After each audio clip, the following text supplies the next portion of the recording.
اسی جملے کو بنیاد بنا کے جیلم کے مرزا نے میرے خلاف ایک کلپ وائرل کی. یہ شخص قرآن سے کتنا جاہل ہے, اسے مس بھی نہیں قرآن سے. روایات میں کھویا رہتا ہے نا, روایات میں تحقیق کرتا رہتا ہے, کھویا رہتا ہے. قرآن کے ساتھ اس کا کوئی تعلق نہیں, جہالت میرا جاہل ہے. تو قرآن میں تحریف کرتا ہے, قرآن میں جن آیتوں میں منافقین کا ذکر ہے وہ صحابہ پہ فٹ کرتا ہے. جملہ جو میں نے بار بار دہرایا, جس کی تکلیف ہوئی وہ جملہ یہ تھا, صحابہ تاریخی اور کتابی شخصیات نہیں ہیں, صحابہ قرآنی شخصیات ہیں. صحابہ کو دو گروہوں میں تقسیم کیا قرآن نے. سورت حدید کی آیت نمبر 10 میں تو نے اپنے کلم میں کہا صحابہ کی 3 کیٹیگریاں ہیں. قرآن صحابہ کی 2 کیٹیگریوں کا ذکر کرتا ہے, فتح مکہ سے پہلے ایمان لانے والے, فتح مکہ کے بعد ایمان لانے والے. مقام فتح مکہ سے پہلے ایمان لانے والوں کا زیادہ ہے, وہ افضل ہیں, اعلیٰ ہیں, برتر ہیں, لیکن کلن کہو زور سے کہو, کلن وعد اللہ الحسنى, کلن کہو یار, کلن وعد اللہ الحسنى. صحابہ کرام کو تو اللہ نے اعلیٰ درجے کی ڈگری دی ہے. سورہ توبہ کے اندر والسابقون الاولون من المہاجرین والانصار, سبقت لے گئے جو پہلے پہل مسلمان ہو گئے, خواہ وہ مہاجرین ہیں یا انصار, اور جنہوں نے احسان کے ساتھ ان کی پیروی کی. پھر اللہ نے کہا رضی اللہ عنہم ورضوا عنہ, اللہ ان سے راضی, وہ اللہ سے راضی. راضی جن سے اللہ ہوا ہے وہ ہیں سابقون الاولون, اور احسان کے ساتھ جو ان کی پیروی کرنے والے ہیں. اس کا مطلب ہے جو احسان کے ساتھ پیروی نہیں کریں گے وہ نہیں. اس کے بعد کہا کہ مدینہ اور اہل مدینہ میں پکے منافق موجود ہیں, اور وہ اتنے کٹر ہیں کہ اے نبی تم بھی انہیں نہیں پہچانتے ہو, اللہ پہچانتا ہے. لیکن قانوناً ان کو صحابہ ہی کہا جاتا ہے, قانوناً. ظاہر ہے کہ پتہ تو نہیں ہے کہ کون ہے. اب مجھے بتائیں, غزوہ تبوک کے موقع پر جو حضور کے ساتھ 30,000 کا لشکر گیا تھا تو حضور صحابہ کو ہی ساتھ لے کے گئے تھے نا. انہی میں سے 12 بندوں نے حضور پہ قاتلانہ حملہ کیا تھا نا واپسی پہ, چوٹی سے آپ کی سواری گرانے کی کوشش کی, جو مسند احمد میں پوری تفصیل موجود ہے, اور صحیح مسلم میں 7035 نمبر حدیث ہے. نبی علیہ السلام نے فرمایا میرے اصحاب میں 12 منافق ہیں, وہ اس وقت تک جنت میں داخل نہیں ہوں گے جب تک کہ سوئی کے ناکے سے اونٹ نہ گزر جائے. یعنی امپاسبل. یہ مثال دی جاتی تھی عرب میں نا, قرآن میں بھی سورۃ الاعراف میں یہ مثال آئی ہے. اور ان میں 8 ایسے ہیں جن کی پشت پہ دبیلا پھوڑا نکلے گا, جس کی ہیٹ وہ اپنے سینے میں محسوس کریں گے. اس پھوڑے سے ان کی موت ہوگی. ہم سے لوگ بڑا زور لگا کے پوچھ رہے ہیں بتائیں کس کی ہوئی ہے. بھئی وہ سابقون اولون میں سے کوئی نہیں ہے جس کی موت اس طریقے سے ہوئی ہو. حضرت ابوبکر, عمر, عثمان علی رضی اللہ عنہم اجمعین اور ان کے ساتھی وہ لوگ نہیں ہیں, بعد والے لوگ ہیں. وہ کون ہے آپ علماء سے پوچھیں, میں تو جاہل آدمی ہوں, علماء سے پوچھ کے چلیں. دوبیلا پھوڑے سے ان کی موت کی. قاتلانہ حملہ کرنے والے کون تھے؟ قانوناً صاحب, میں ہمیشہ لفظ قانوناً صحابی کی بات کرتا ہوں. یہ جو نبی علیہ السلام کا ایک قریبی رشتہ دار عبید اللہ, جس کے ساتھ سیدہ ام حبیبہ کی شادی ہوئی تھی اور حضور کا صحابی تھا, ہجرت حبشہ میں حبشہ بھی گیا, یعنی سابقون الاولون میں.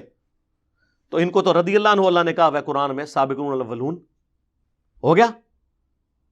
حبشہ جا کے المستدرک الحاکم میں پوری ڈیٹیل موجود ہے, یہ جا کے عیسائی ہو گیا اور عیسائی مرا, مرتد ہو گیا. صحابی بھی سابقون الاولون میں سے بھی, حضرت معاویہ رضی اللہ تعالیٰ عنہ کی بہن ام حبیبہ کا خامند بھی. اتنے ٹائٹل اس کو, مرتد ہو کے مر گیا. اسی لیے جب واپس آئی تو حضور نے دل جوئی کے لیے پھر ام حبیبہ سے خود نکاح کیا, وہ ام المومنین بن گئی. آپ کے نزدیک تو اس کو مرتد نہیں ہونا چاہیے تھا, اللہ اس سے راضی ہو چکا ہوا تھا. ہاں جی دسو. بخاری مسلم دونوں میں حدیث ہے, ایک کاتب وحی, ایک کاتب وحی کے اوپر بڑا ایک کر رہے ہوتے ہیں نا, ایک کاتب وحی جس کے بارے میں بخاری مسلم میں آیا کاتب وحی. سورہ آل عمران, سورۃ البقرہ اس نے نبی علیہ السلام سے پڑھی, مرتد ہو گیا, مر گیا. دفناتے تھے, لاش زمین اٹھا کے باہر پھینک دیتی تھی, اور لوگ چیما گوئیاں کرنا شروع ہو گئے کہ یہ رسول اللہ کے ساتھی ہیں جو یہ اس کی لاش باہر نکال دیتے ہیں. پھر انہوں نے پبلکلی دفنایا, پھر بھی لاش باہر گری. کیونکہ ظاہر حضور کو اس نے چیلنج کر دیا تھا نا کہ یہ نبی کو کچھ نہیں آتا, جو میں لکھتا ہوں وہ وہی ہوتی. نعوذ باللہ, اب یہ نبوت سٹیک پہ لگی ہوئی ہے سرکار, اس کو آپ کو چھوٹا مسئلہ سمجھ رہے ہیں. حضور نے اس کی گستاخی کرنے کے سبب اللہ تعالیٰ نے اسے پبلکلی سزا دی کہ زمین نے اس کی لاش قبول نہیں کی. اور بخاری مسلم کے الفاظ ہیں جب وہ مرا حضور نے پہلے ہی کہہ دیا تھا کہ زمین اس کو قبول نہیں کرے گی. اوئے ہوئے ہوئے کاتب وہی تھا. سابقون الاولون بھی ہو گیا یہ بھی. لیکن وفات تک جو رہے, اور وفات سارے حضور کی زندگی میں تو فوت ہوئے ہیں, چند % لوگ, باقی تو بعد میں فوت ہوئے ہیں. اور بخاری مسلم دونوں میں ملا کے 1 درجن سے زیادہ احادیث ہیں کہ نبی علیہ السلام فرماتے ہیں میرے حوض کوثر پہ کچھ لوگ لائے جائیں گے, میں کہوں گا اصحابی اصحابی. وہ ایک مولانا صاحب کہتے ہیں کہ یہ تو کافروں کی سٹیٹمنٹ ہے. بخاری مسلم دونوں میں حدیث ہے نا, عبداللہ ابن ابی کی جب کارستانیاں کھلی رسول اللہ پر صلی اللہ علیہ وآلہ وسلم پر, ان کے ساتھیوں پہ, تو حضرت عمر نے اجازت مانگی, یا رسول اللہ اجازت ہے میں اس منافق کا گلا کاٹ دوں. آپ نے فرمایا کہ چھوڑ دو عمر, لوگ کہیں گے یہ اپنے صحابہ کو قتل کرواتا ہے. تو ایک مولانا صاحب کہتے ہیں وہ تو لوگ کہتے تھے او سرکار بخاری مسلم پڑھو, نکلو اپنی کھڈا تو باہر, دنیا چینج ہو چکی ہے. بخاری مسلم دونوں میں 1 درجن سے زیادہ حدیث ہیں. حضور حوض کوثر پہ کہیں گے اصحابی اصحابی اصیحابی اصیحابی, یہ میرے صحابہ ہیں. تو فرشتے کہیں گے یا رسول اللہ آپ کو نہیں پتا, یہ ایک مماتی مولوی کو پتا ہے, آپ کو نہیں پتا. ہاں آنا ہوں پھر گھیڑے چ وہ تواڈے وڈے مرے ہوئے بزرگ بھی ساڈے اگے اللہ دے فضل نال فیل نے علمی طور سے, تسی تے شے ہی کوئی نہیں ہو. یا رسول اللہ آپ کو نہیں پتا آپ کے بعد یہ دین سے الٹے قدم پھیر گئے تھے جن کو اس مماتی نے ڈگری دی ہوئی تھی اپنی طرف سے. تو آپ فرماتے ہیں سحقن سحقن لمن غیر بعدی, ان پہ پھٹکارو, ان کو مجھ سے دور کر دو جنہوں نے میرے بعد میرے دین کو بدل دیا. سحقن سحقن لمن بدل بعدی, انہیں مجھ سے دور کر دو جنہوں نے میرے بعد میرے دین کو بدل دیا. یہ حدیث بخاری مسلم میں جب روایت ہوتی ہے تو وہ تابعی روایت کرنے کے بعد کہتے ہیں عبداللہ ابن ابی ملیکہ, وہ کہتے ہیں اے اللہ ہم تجھ سے دعا کرتے ہیں تیرے نبی کے مرنے کے بعد ان کے دین سے الٹے قدم نہ پھریں. اگرچہ ہمیں ایک مماتی مولوی نے گارنٹی دی ہوئی ہے لیکن پھر بھی ہم ڈرتے ہوئے دعا کرتے ہیں.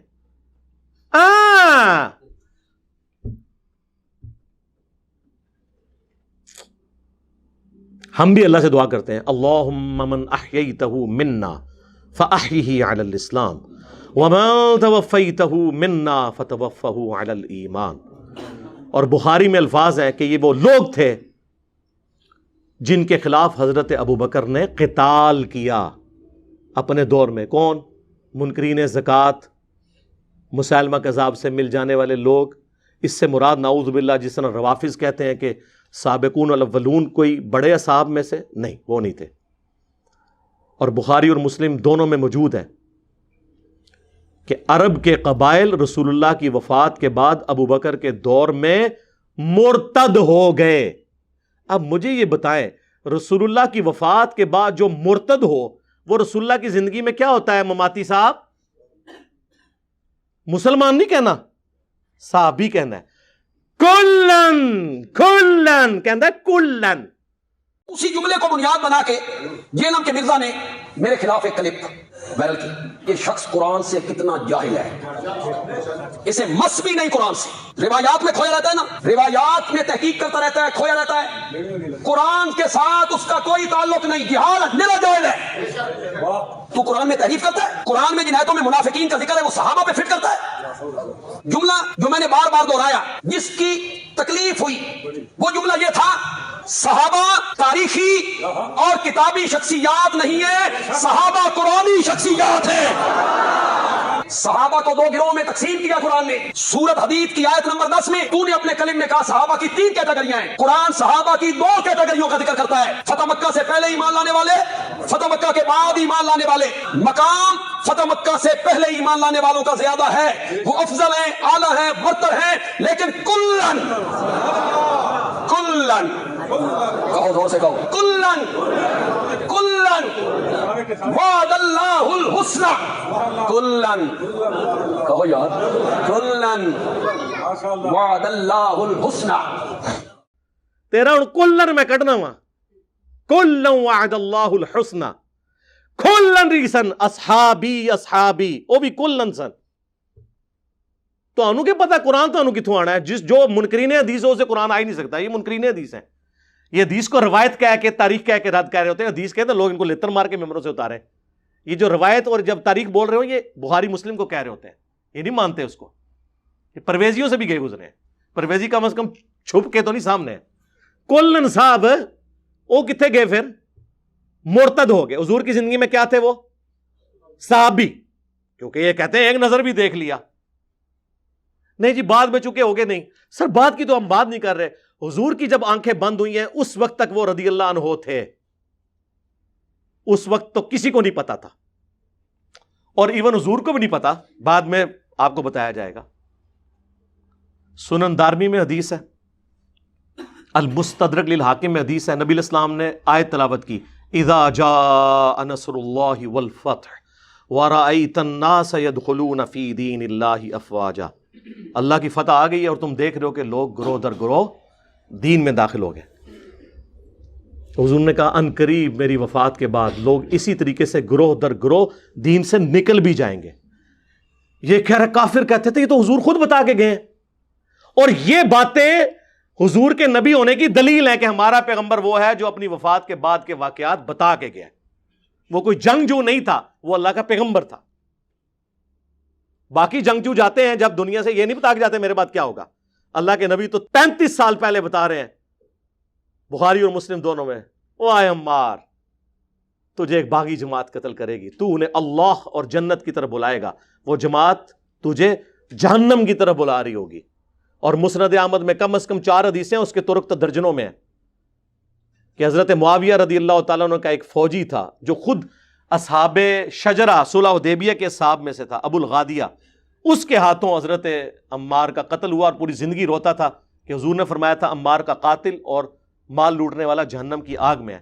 اسی پہ شیخ البانی تڑپ اٹھے اور سلسلہ حدیث صحیحہ میں انہوں نے باقاعدہ یہ لکھا اس حدیث کے تحت کہ اگرچہ ابو الغادیہ صلح حدیبیہ کا صحابی ہے, اور صحیح مسلم میں حدیث ہے کہ جنہوں نے درخت کے نیچے میری بیعت کی انشاءاللہ میں اللہ سے امید کرتا ہوں انہیں آگ نہیں چھوئے گی. ویسے حضور نے بڑی احتیاط سے بات کی ہے انشاءاللہ کہہ کے. تو یہ فضیلت اس سے اٹھ گئی کیونکہ جب خاص بات آ جائے تو عام فضیلت اٹھ جاتی ہے. یہ شیخ البانی محدث اعظم سعودیہ, البانیہ کے رہنے والے تھے, سعودیہ میں سیٹل ہوئے پھر یہاں سے بھی چلے گئے. یہ انہوں نے لکھا. ان لوگوں کو تو پتہ ہی نہیں کہ دین کس چیز کا نام ہے. اور یہ جی وہ مولانا صاحب کہتے ہیں سورۃ الحدید میں 2 کیٹیگریز بیان ہوئی ہیں, فتح مکہ سے پہلے اور فتح مکہ کے بعد. سر یہ جو 2 کیٹیگریز ہیں یہ اور ہیں, فتح مکہ سے پہلے اور بعد والی. یہ ان لوگوں کے لیے ہیں جو کامل الایمان ہیں اور ان کے اپنے معاملات بعد میں صحیح چلنے ہیں, ان کے لیے ہے کہ جو پہلے والے ہیں وہ بعد والوں سے بہتر ہیں. یہ ان کے لیے کلن آیا ہے, ورنہ ہے باقیوں کا کیا بنے گا.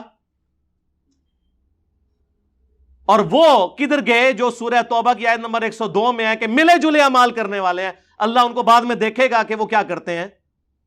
اور قانوناً جو بیچ والے 101 والے منافقین اور 100 نمبر والے سابقون الاولون, یہ اس طریقے سے نہیں میرے بھائی. تھوڑا آپ قرآن کا علم حاصل کریں اور میں آپ کو, اگر آپ احادیث کی طرف آئیں تو میں آپ کو مزید سمجھاؤں گا کہ یہ ڈویژنز آگے پھر سینسٹیوٹی کے اوپر بھی آتی ہیں, صرف یہاں تک نہیں ہے. کل وعد اللہ الحسنى, اس کی تفسیر ذرا بیان کرنا حدیث کی روشنی میں تو پتہ چل جائے گا.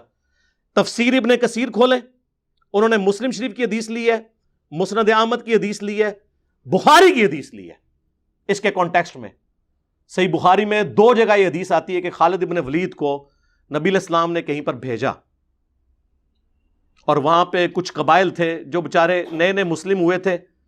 انہوں نے بجائے یہ کہنے کے نا اسلمنا ہم اسلام لے آئے, انہوں نے کہا ہم اپنے دین سے پھر گئے, ہم اپنے دین سے پھر گئے. اور وہ یہ کہہ رہے تھے ہم بت پرستی کے دین سے پھر گئے اور اسلام کی طرف آئے, لیکن انہیں یہ نعرہ نہیں آتا تھا. حضرت خالد بن ولید یہ سمجھے کہ یہ اسلام سے پھر گئے ہیں, انہوں نے ان کو قتل کرنا شروع کیا اور کچھ ساتھیوں کو انہوں نے صحابہ کے حوالے کیا کہ تم یہ بندے تم قتل کرو. یہ باقیوں نے کہا ہم نہیں قتل کریں گے جب تک رسول اللہ سے نہ پوچھے, اور انہوں نے نہیں قتل کیا. نبی علیہ السلام کے پاس اسی دوران مسند احمد میں آتا ہے, یہ بخاری میں تو اتنا ہی ہے, بخاری میں یہ بھی الفاظ ہے, رسول اللہ کے پاس جب یہ شکایت آئی نا آپ نے 2 دفعہ ہاتھ اٹھا کے کہا اے اللہ خالد ابن ولید نے جو کچھ کیا میں اس سے بری ہوں, میری کوئی ذمہ داری نہیں ہے, یہ خود اپنا معاملہ جو ہے نا اس کے ذمہ, اس نے اللہ کو جواب دینا, میری کوئی ذمہ داری نہیں ہے, اور تسی تے شے ہی کوئی نہیں. اور مسند احمد میں موجود ہے اس موقع پہ حضرت عبد الرحمن بن عوف اور حضرت خالد ابن ولید کا آپس میں جھگڑا ہو گیا.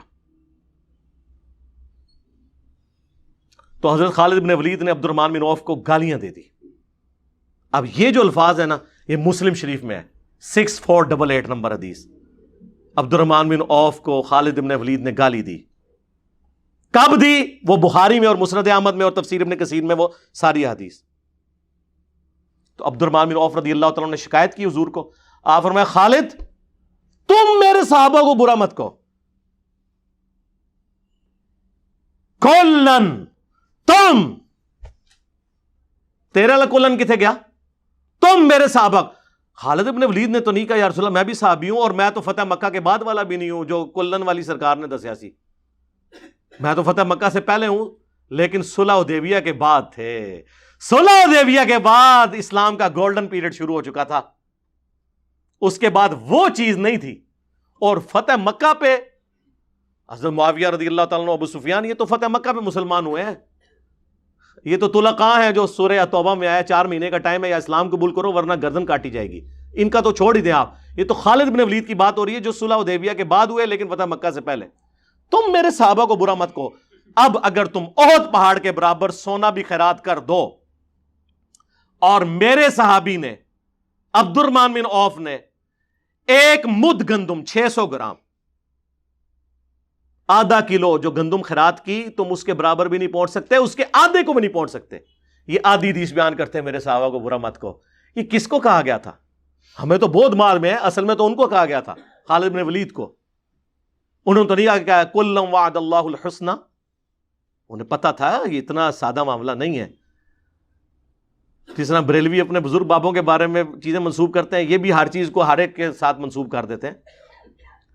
احد پہاڑ آلموسٹ 4.5 میل کے اوپر پھیلا ہوا ہے. 7.5 کلومیٹر جا کے گوگل میں لکھیں, 7.5 کلومیٹر پہ پھیلا ہوا احد پہاڑ پتھریلا, اس کا آپ ذرا وزن کریں, اور سارا سونے کا ہو.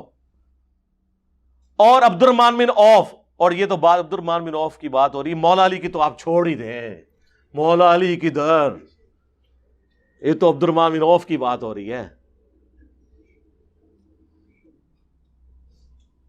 علی معاویہ بھائی بھائی, کتوں بھائی بھائی بھائی, بہت فرق, رہن دو.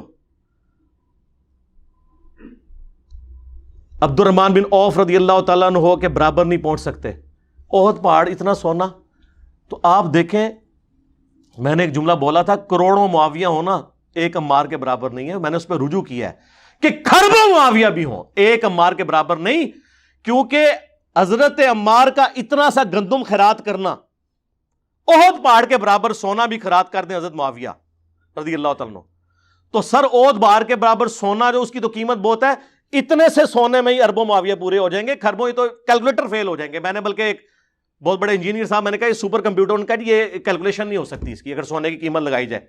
سر ظاہر ہے سونا اب 1,20,000 روپے آلموسٹ تولا ہے, تولا اینا جا ہوتا ہے 7.5 کلومیٹر تے پتھریلا, او دا وزن کرو کروڑا ٹن بنے گا, کوئی نہیں, اور پھر اس کی قیمت کیلکولیٹ کریں. عمار ابن یاسر تو آپ چھوڑ دیں سر, یہ حضور نے بھی ویسے چن چن کے نا بندوں کے نام لیے. یہ تو میرا فیوریٹ ٹاپک ہے, نہ چھیڑا کرو ملنگا نو, میں تمہیں منع کیتا ہے, ٹھیک ہے. تسی یہ سمجھو کہ ساڈا واسطہ پیا ہوا ہے انہاں لوگوں نال جو کہانیاں بیان کرتے ہیں, بھائی نہ, واللہ یہ میرا دعویٰ ہے جس نے احادیث نہیں پڑھی, جس نے سنت کو نہیں مانا, اسے قرآن بھی سمجھ نہیں آئے گا. قرآن ہم آپ کو سمجھاتے ہیں میرے بھائی, یہ کیٹاگریز ہیں, ٹھیک ہے نا جی. یہاں پہ نبی علیہ السلام نے صلح حدیبیہ والی بھی ڈیفینیشن کر دی. صحابی حضرت عبد الرحمن بن عوف کو کہا کہ میرے صحابہ کو خالد تم نہ کہو.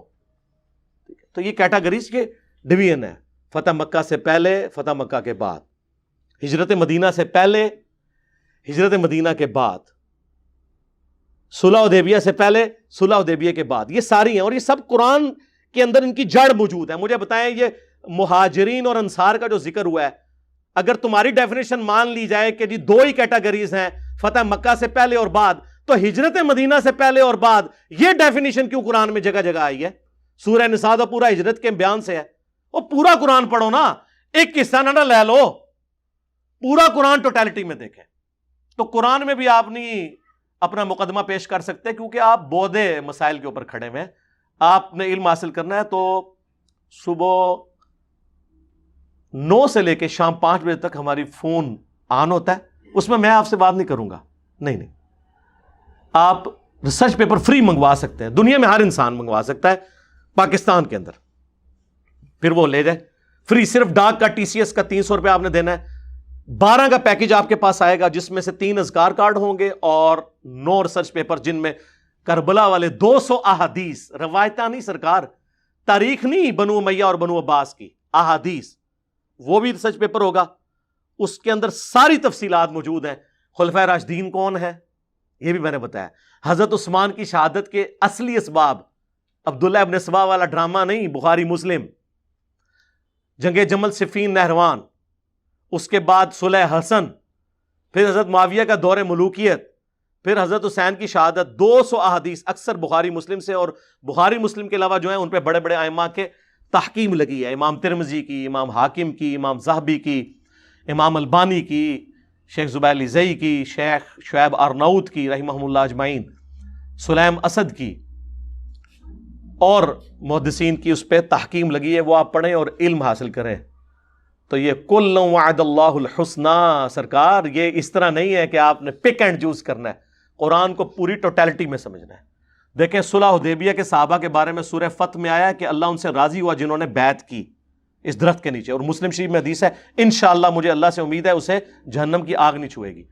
لیکن وہ جو آیات پھر آگے آتی ہیں، محمد رسول اللہ والذین معہ اشداء علی الکفار، اس آیت 29 نمبر آیت جو آخری آیت ہے سورۃ الفتح کی، یہ پوری پڑھے تو اس کے اینڈ پہ آیا ہے کہ جو ایمان لائے، نیک اعمال کیے، منہم مغفرۃ و اجر عظیما، ان میں سے بھی جو یہ کام کریں گے یعنی ثابت قدم رہیں گے، جو سورہ توبہ میں بھی آتا ہے اللہ تعالیٰ اور اس کا رسول ان کے اعمال کو دیکھے گا، ان کے لیے اجر ہے۔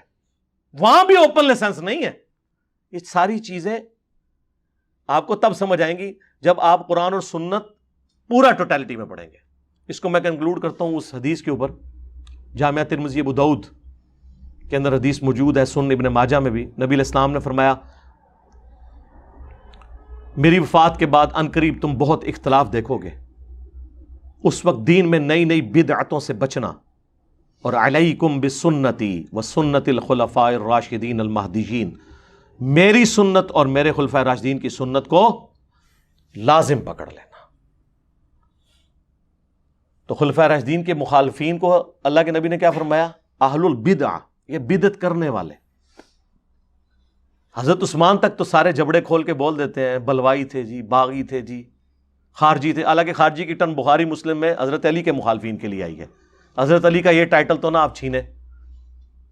بخاری مسلم میں ابو سعید خدری کہتے ہیں یہ خوارج نہروان کے موقع پر ہم نے مولا علی کے ساتھ مل کر قتال کیا، مخلوق کے بہترین لوگ ہیں جو قتال کریں گے، نبی علیہ السلام نے فرمایا تھا۔